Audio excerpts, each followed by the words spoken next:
Olá, meu nome é Marcones e hoje estou aqui com mais um experimento. Dessa vez, veremos uma pequena reprodução de um fenômeno muito importante no eletromagnetismo.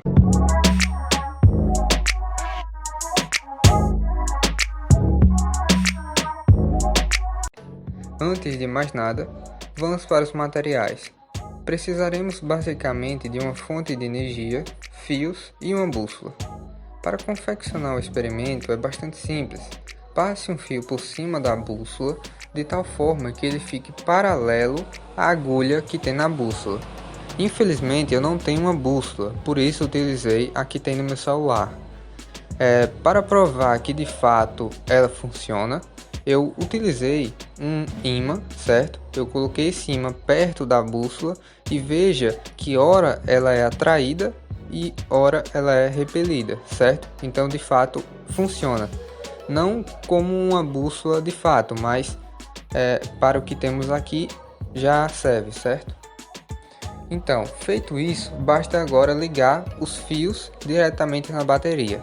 E é claro que num circuito desse, a gente vai ter o que a gente chama de curto-circuito, né? Já que a resistência que tem ali é a do fio, e a resistência do fio é muito pequena. Então, a gente considera que não tem resistência nenhuma. Então, esse fio, esse circuito está em curto. Mas eu aqui utilizei uma lâmpada, né, entre a bateria e a outra parte do fio, certo? Para não gastar totalmente, né, a minha bateria. Feito isso, basta agora que você tente imaginar, né, tente deduzir o que vai acontecer quando eu ligar de fato, né, a bateria nos fios, certo?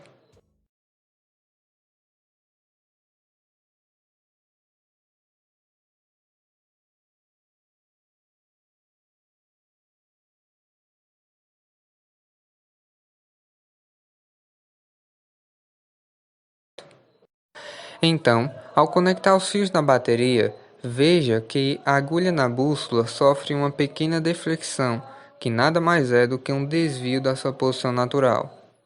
Perceba ainda que quando eu mudo o sentido da corrente, trocando o positivo com o negativo, a deflexão da bússola ela também muda, né? Em um primeiro momento, ela muda para um lado e depois, quando eu mudo o sentido, ela muda para o outro lado, ok? Para entender isso melhor, fique agora com a explicação. E aí, galerinha, beleza? Então, hoje eu vou estar falando um pouco, né, sobre o experimento de Oster. Para a gente começar, a gente pode ter uma noção histórica de como ele aconteceu. Veja que até 1820 acreditava-se que os fenômenos elétricos e os fenômenos magnéticos eles não tinham nenhuma relação. Acreditavam-se que eles eram independentes um do outro, certo? Mas aí, em 1820, o que acontece? Né? Um professor dinamarquês chamado Hans Christian Ørsted, ele estava ali, né, dando uma aula. Ele resolveu então levar um experimento para explicar algumas coisas. E aí, no experimento, ele tinha um circuito e perto ali ele tinha uma bússola.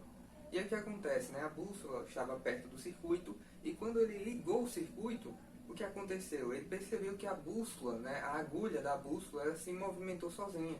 Então ele começou a estranhar aquilo, a ficar curioso, né? Então ele começou a fazer várias pesquisas sobre isso, né?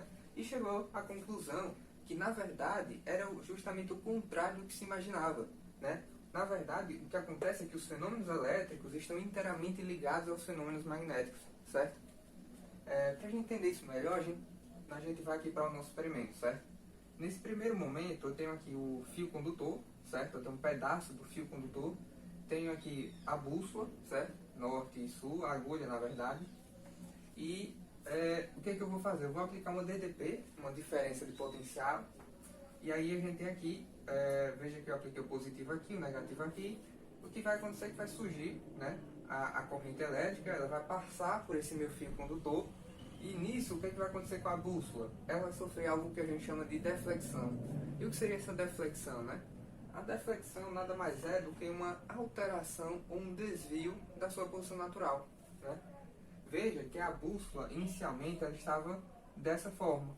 E aí aqui, quando surge a passagem de corrente elétrica, ela sofre uma alteração, né, um desvio daquela sua posição natural, ok? Mas por que acontece isso? Acontece isso justamente pelo fato de que a corrente elétrica ela gera em torno do fio condutor um campo magnético. E esse campo magnético interage com essa agulha da bússola, certo? Até porque é dessa forma que a bússola funciona, né? Ela sofre uma interação do campo magnético da Terra, certo? Mas como eu tenho aqui uma espécie de ímã, né? Seria uma espécie de ímã, já que eu tenho ali um campo magnético, né? Então uma espécie de ímã eu coloco perto da bússola e ela sofre essa deflexão, certo? Para a gente até entender melhor um pouco como seria esse campo magnético, eu posso utilizar a regra da mão direita para pegar o sentido da corrente e encontrar o sentido, né, do campo magnético. Percebo que é bastante simples, né? É só eu pegar o polegar, né, pegar a mão direita, claro, e o polegar vai estar no sentido da corrente, certo? Então, olha, está dessa forma, e os outros dedos serão o meu campo magnético. Então, meu campo magnético vai estar dessa forma, né? Então, seria mais ou menos isso aqui, né? Eu tenho a corrente nesse sentido e o meu campo magnético está nesse sentido aqui, certo? No caso, ele está no sentido horário, né? Agora, se eu trocasse os meus polos aqui, né? Que ficasse negativo e que ficasse positivo, a corrente estaria dessa forma, meu polegar então estaria apontando para cá, e os outros dedos, né? Que é o campo magnético, estariam dessa forma, no sentido anti-horário, ok? Então, basicamente, né, seria isso, o campo magnético ele iria interagir com a agulha da bússola e faria ela, né, passar por esse processo de deflexão, ok? E é isso.